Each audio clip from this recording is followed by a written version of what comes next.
Bismillah, Assalamualaikum warahmatullahi wabarakatuh. Alhamdulillahi rabbil alamin. Wassalatu wassalamu ala asrafil anbiya'i wal mursalin wa ala alihi wa sahbihi ajma'in, amma ba'd. Sebelum kita memulai pelaksanaan salat Jumat pada hari ini, kami harapkan kepada sidang jamaah sekalian untuk dapat mengedarkan tabungan amal terlebih dahulu. Kemudian yang pertama, segera mengisi saf-saf di depan dahulu yang masih kosong. Kemudian yang kedua, bagi jamaah yang membawa handphone atau alat komunikasi lainnya, kiranya dapat menonaktifkan nada deringnya hingga selesai pelaksanaan salat nantinya. Pengurus Masjid Raudatul Jannah Rumah Sakit Dr. Zainal Abidin mengumumkan beberapa hal sebagai berikut. Adapun yang pertama, hasil tabungan amal Jumat yang lalu adalah berjumlah Rp3.069.500. Rp3.069.500.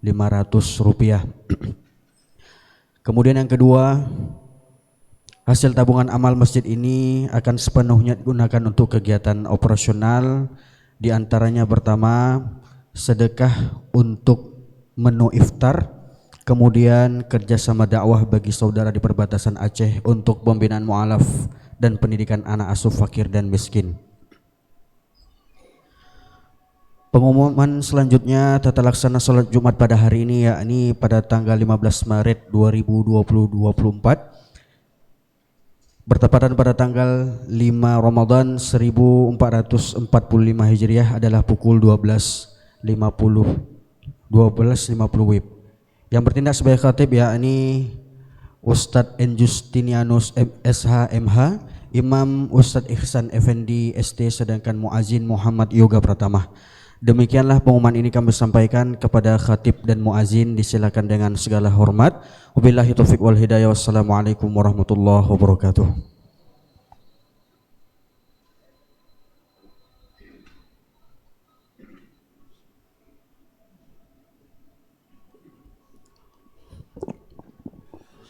Assalamualaikum warahmatullahi wabarakatuh. Waalaikumsalam warahmatullahi wabarakatuh. Allahu Akbar, Allahu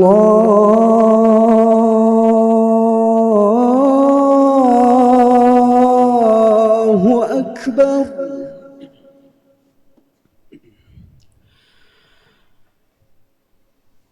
Allahu Akbar,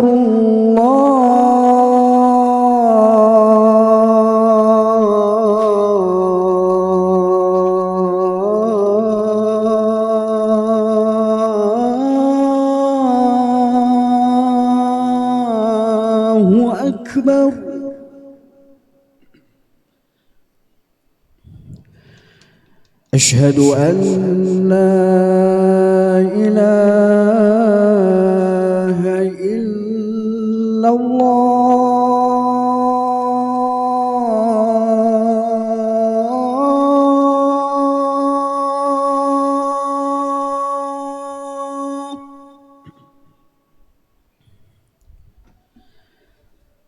أشهد أن لا إله إلا الله.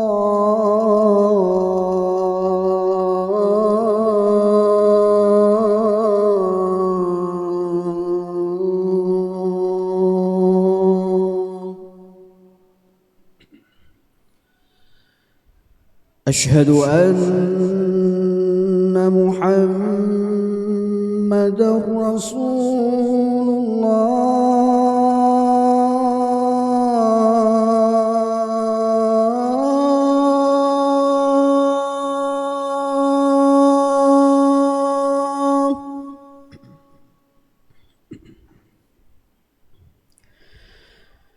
أشهد أن محمد رسول الله.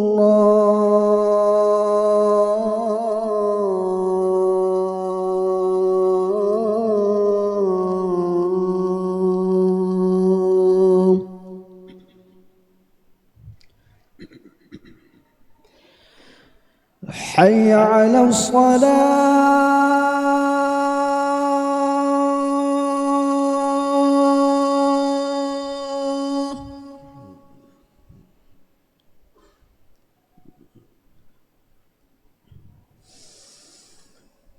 حي على الصلاة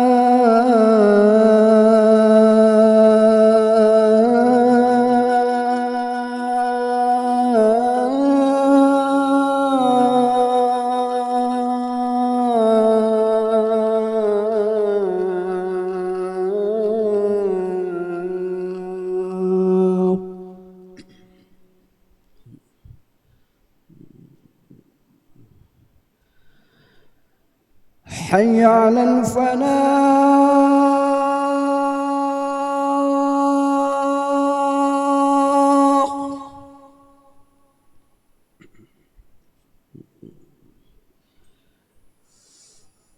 حي على الفلاح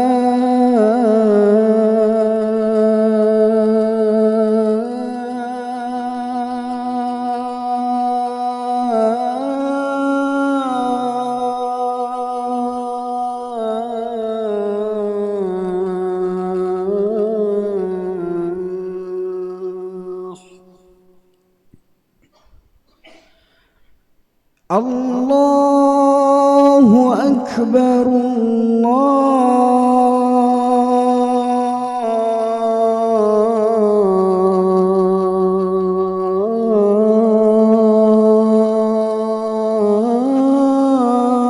الله أكبر لا إله إلا الله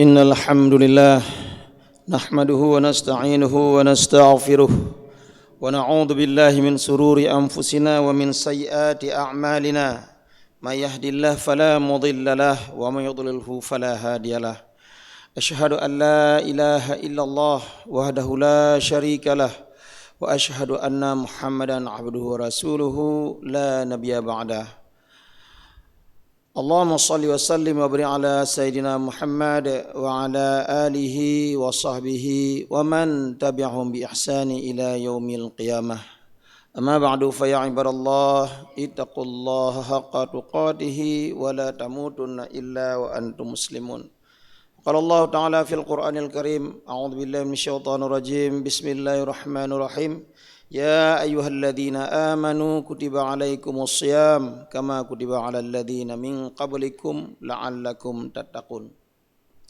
Sedang jamaah Jumat yang dimuliakan Allah Subhanahu wa taala, betapa syukur dan berbahagianya kita karena pada kesempatan yang berbahagia ini kita dapat melaksanakan satu kewajiban, yaitu melaksanakan salat Jumat.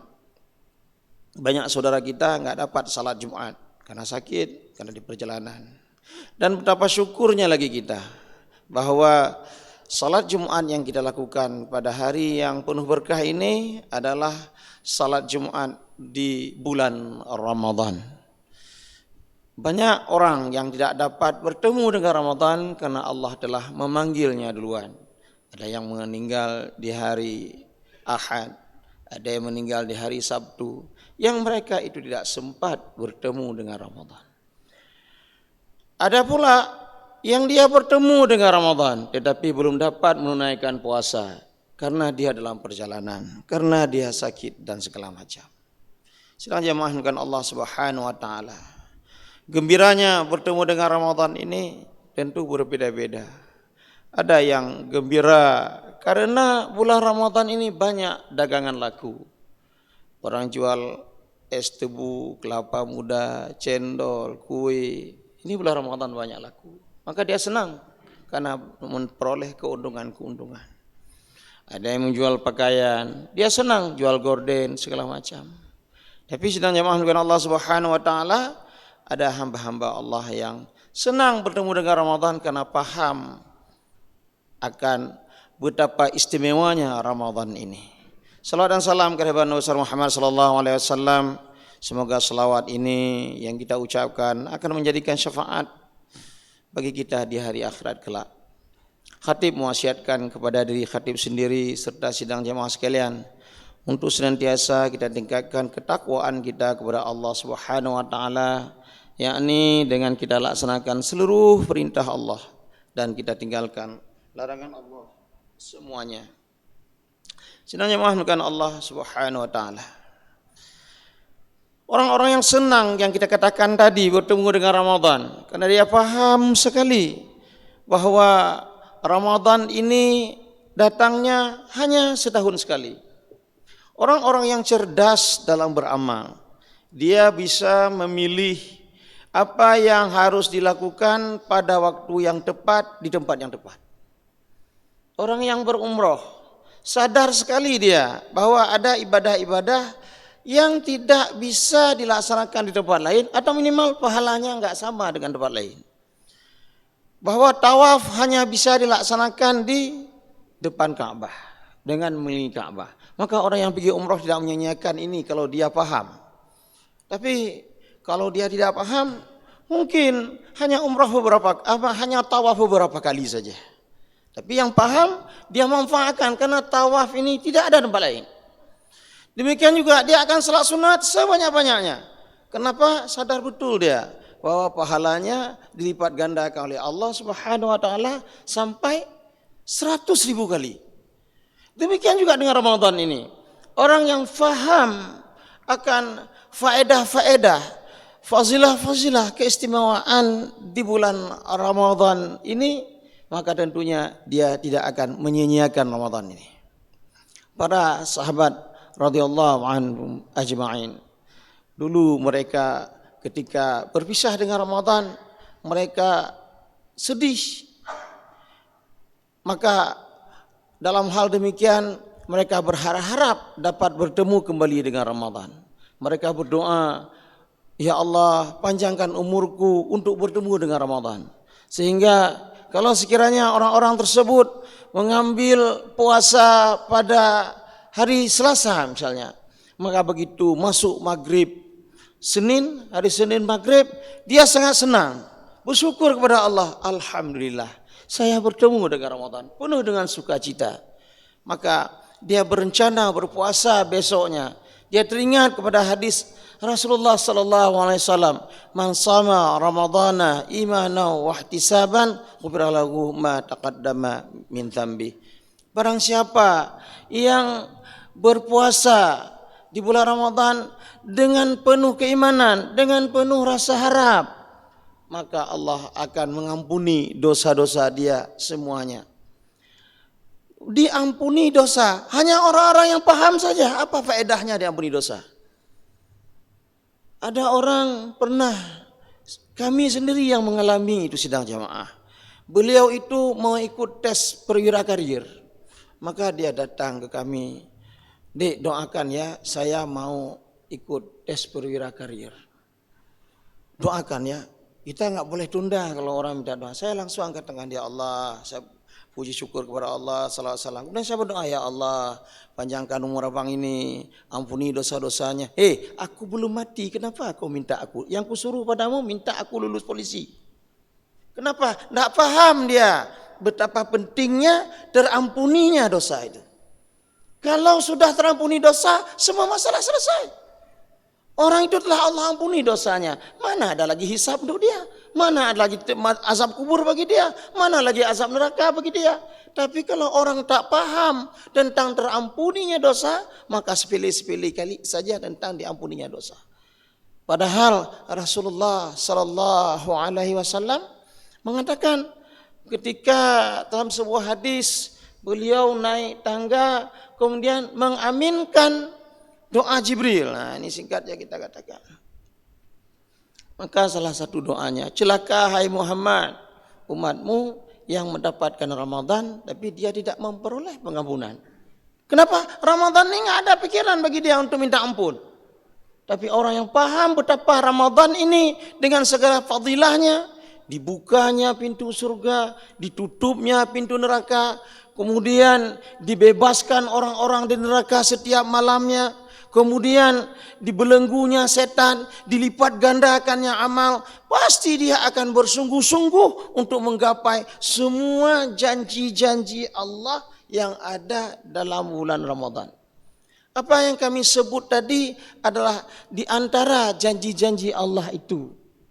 Dengan segala keterbatasan khatib, mengingat suaranya pun tidak ada, kita bahas panjang-panjang juga menyebabkan lemah setelah itu. Tapi ini inti-inti di dalam bulan Ramadan. Bulan Ramadan yang telah lalu lewat begitu saja.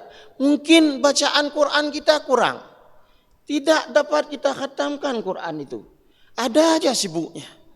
Ataupun dapat kita khatamkan Quran, tetapi sekedar terbaca-baca begitu saja dan tidak terasa penting baca Quran itu. Subhanallah, dia berjanji, ya Allah, aku akan khatamkan Quran pada bulan Ramadan ini. Bulan Ramadan tahun lalu dia tarawihnya tinggal, bahwa tarawih tahun lalu tidak bisa diganti dengan tahun ini. Tahun ini ya tahun ini. Maka dia berjanji, dia berharap kepada Allah, sungguh-sungguh dia kurangi aktivitasnya di malam hari supaya bisa dia untuk melaksanakan salat tarawih di malam hari dengan sungguh-sungguh. Dia berusaha untuk bersedekah di setiap kesempatan di dalam Ramadan ini. Celengan lewat di depan dia ketika subuh, dia ingin bersedekah juga supaya dicatat baginya sebagai orang yang bersedekah di subuh Ramadan. Malamnya dia bersedekah lagi, dia lewat jalan dia bersedekah lagi supaya Allah catat dia sebagai orang yang bersedekah di bulan Ramadan. Kenapa? Sadar dia, tahu dia bahwa bersedekah di bulan Ramadan ini akan mendatangkan pahala yang dilipat gandakan oleh Allah Subhanahu wa taala. Sedang jemaah Jumat yang dimuliakan Allah Subhanahu wa taala, dia juga sadar bahwa bulan Ramadan ini bulan iktikaf. Maka dia pun berusaha di 10 akhir nanti untuk bisa beriktikaf. Dia pun sadar bahwa bulan Ramadan ini bulan yang dalamnya diturunkan Lailatul Qadar. Maka dia pun minta-minta kepada Allah, berjaga-jaga dia di 15 terakhir supaya jangan sampai di malam Lailatul Qadar itu ternyata dia tidak buat amal apa-apa. Sedang jemaah Jumat yang dimuliakan Allah Subhanahu wa taala, semoga janji Allah bagi orang yang berpuasa, harapan Allah, kehendak Allah, keinginan Allah, la'allakum tattaqun, terjadi hendaknya. Karena ketika Allah Subhanahu wa taala menyatakan, ya ayyuhalladzina amanu kutiba alaikumus shiyam kama kutiba alal ladzina min qablikum la'allakum tattaqun. Moga-moga kamu jadi orang yang takwa. Terjadi takwa itu. Beda dengan pengandaian hamba. Si hamba ketika melihat di hari kiamat nanti binatang-binatang menjadi debu, dia pun ingin jadi debu. Ya laitani kuntu turaba. Tidak jadi. Di hari nanti orang-orang yang mau meninggal, dia mohon pada Allah, Rabbi laula akhartani ila ajalin qarib, ya Allah tunda kematianku sebentar saja. Enggak tertunda. Atau seperti Habib An-Najjar, ketika dia sudah meninggal masuk dalam kubur, Allah muliakan dia, dia mengatakan, ya laita qaumi ya'lamun bima ghafara li rabbi wa ja'alani minal mukramin. Enggak tahu kaumnya bahwa penuh dengan kenikmatan di dalam kubur. Tapi kalau Allah andaikan, Allah buat pengandaian la'allakum tattaqun, pasti bertakwa kita.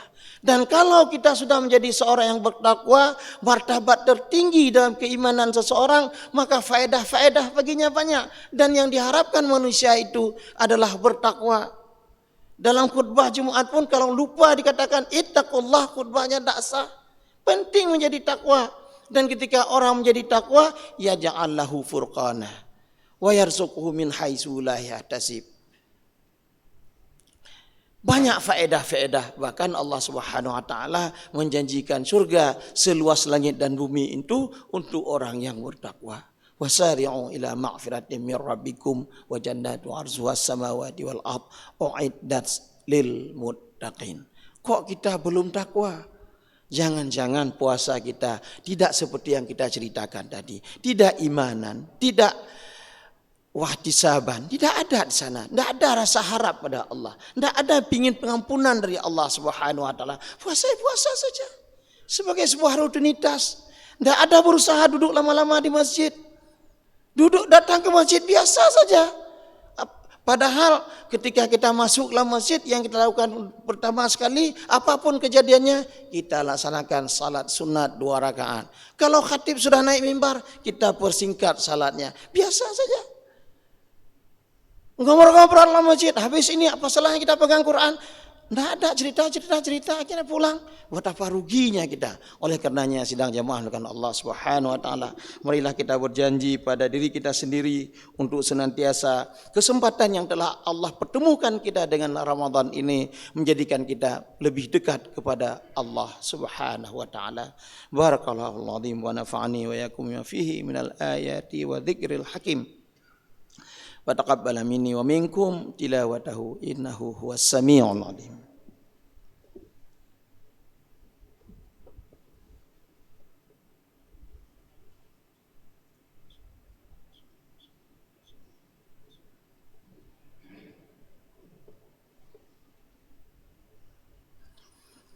Alhamdulillahilladzi arsala rasulahu bil huda wa dinil haqq yudhhirahu 'alad dini kullihi walau karihal musyrikun.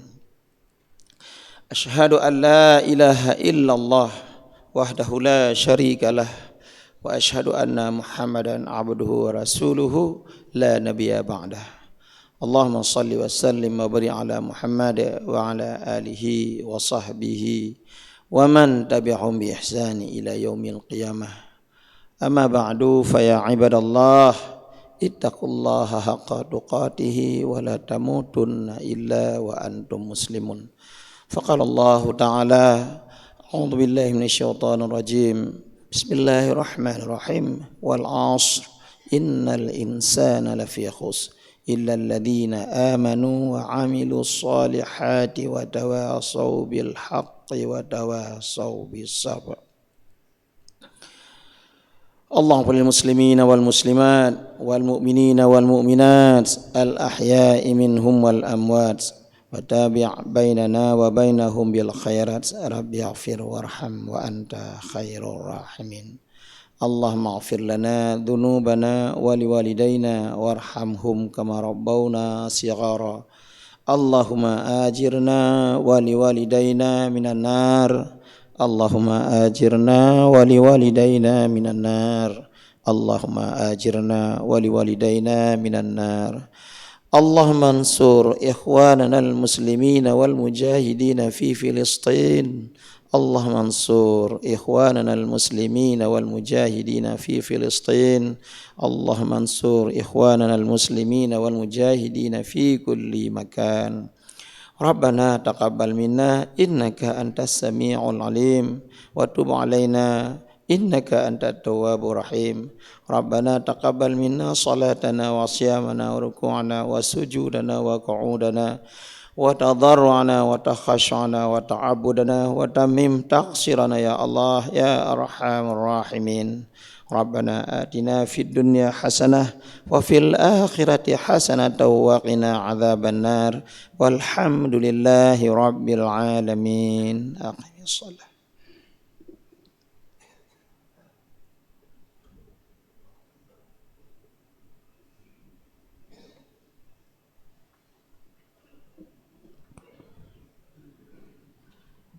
Allahu akbar, Allahu akbar. Asyhadu an la ilaha illallah. Asyhadu anna Muhammadar Rasulullah. حي على الصلاة حي على الفلاح قد قامت الصلاة قد قامت الصلاة الله أكبر الله أكبر لا إله إلا الله.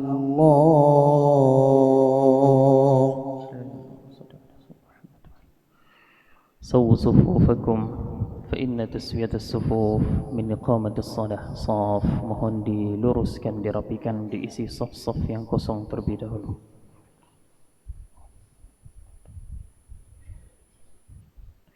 Allahu Akbar.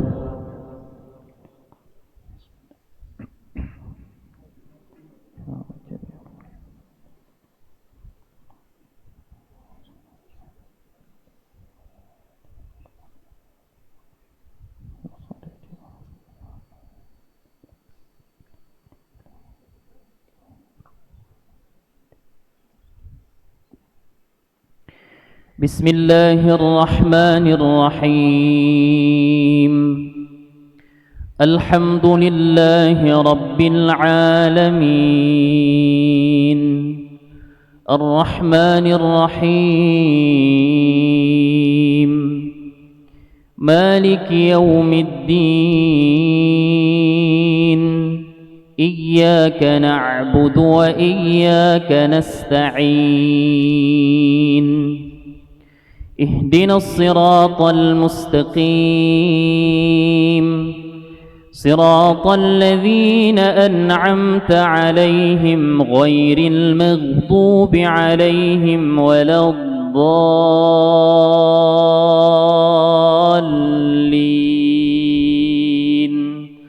آمين.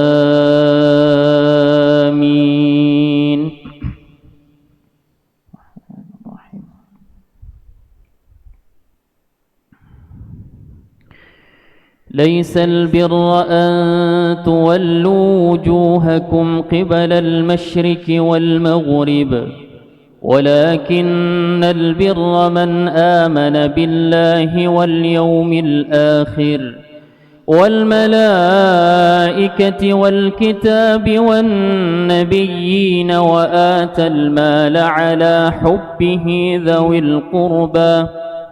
ذوي القربى واليتامى والمساكين وابن السبيل والسائلين وفي الرقاب وأقام الصلاة وآتى الزكاة والموفون بأحدهم إذا عاهدوا والصابرين في البأساء والضراء وحين البأس أولئك الذين صدقوا وأولئك هم المتقون. يا أيها الذين آمنوا كتب عليكم القصاص في القتلى الحر بالحر والعبد بالعبد والأنثى بالأنثى فمن عفي له من أخيه شيء فاتباع بالمعروف وأداء إليه بإحسان ذلك تخفيف من ربكم ورحمة فمن اعتدى بعد ذلك فله عذاب أليم. ولكم في القصاص حياة يا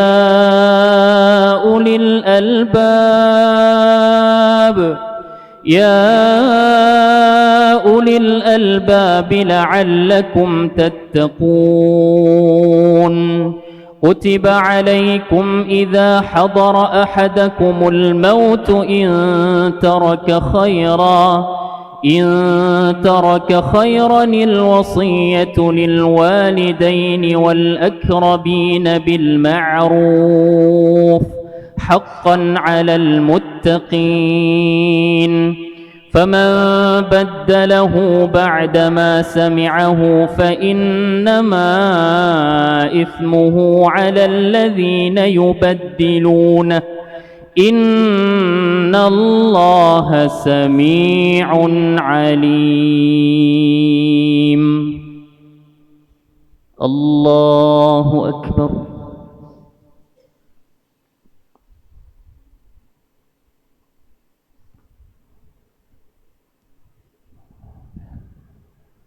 سمع الله لمن حمده.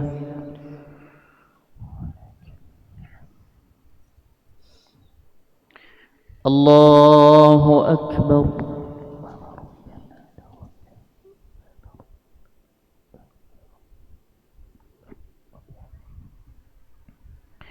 الله أكبر.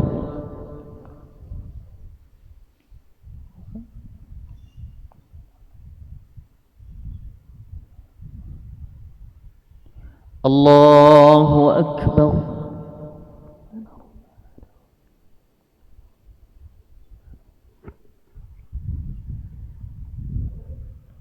الله أكبر. بسم الله الرحمن الرحيم. الحمد لله رب العالمين الرحمن الرحيم مالك يوم الدين إياك نعبد وإياك نستعين اهدنا الصراط المستقيم صراط الذين أنعمت عليهم غير المغضوب عليهم ولا الضالين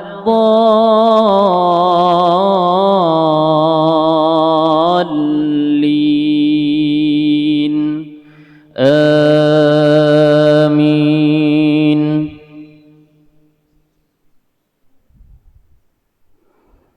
فمن خاف من موص جنفا أو إثما فأصلح بينهم فلا إثم عليه إن الله غفور رحيم. يا أيها الذين آمنوا كتب عليكم الصيام كما كتب على الذين من قبلكم لعلكم تتقون أياما معدودات. فمن كان منكم مريضا أو على سفر فعدة من أيام أخر وعلى الذين يطيقونه فدية طعام مسكين فمن تطوع خيرا فهو خير له وأن تصوموا خير لكم إن كنتم تعلمون. شهر رمضان الذي أنزل فيه القرآن هدى للناس وبينات من الهدى والفرقان فمن شهد منكم الشهر فليصم ومن كان مريضا أو على سفر فعدة من أيام أخر يريد الله بكم اليسر ولا يريد بكم العسر ولتكملوا العدة ولتكبروا الله على ما هداكم ولعلكم تشكرون. وإذا سألك عبادي عني فإني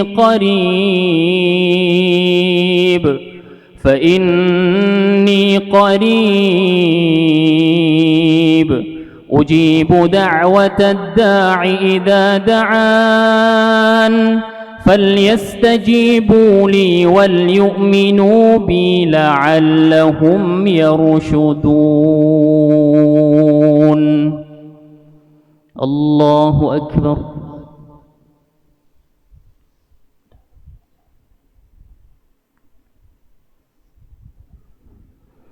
سمع الله لمن حمده.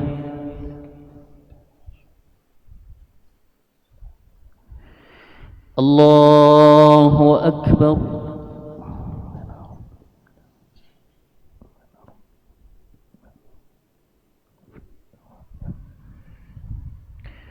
الله أكبر.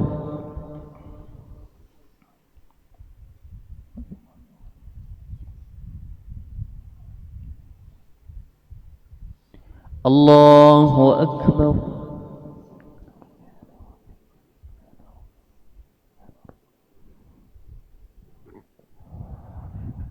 الله أكبر.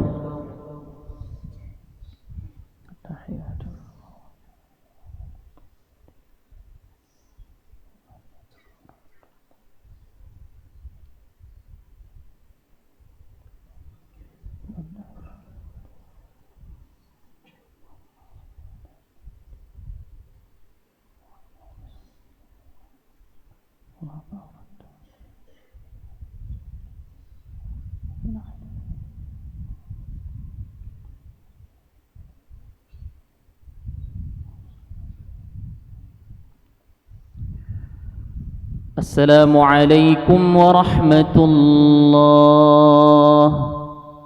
السلام عليكم ورحمة الله.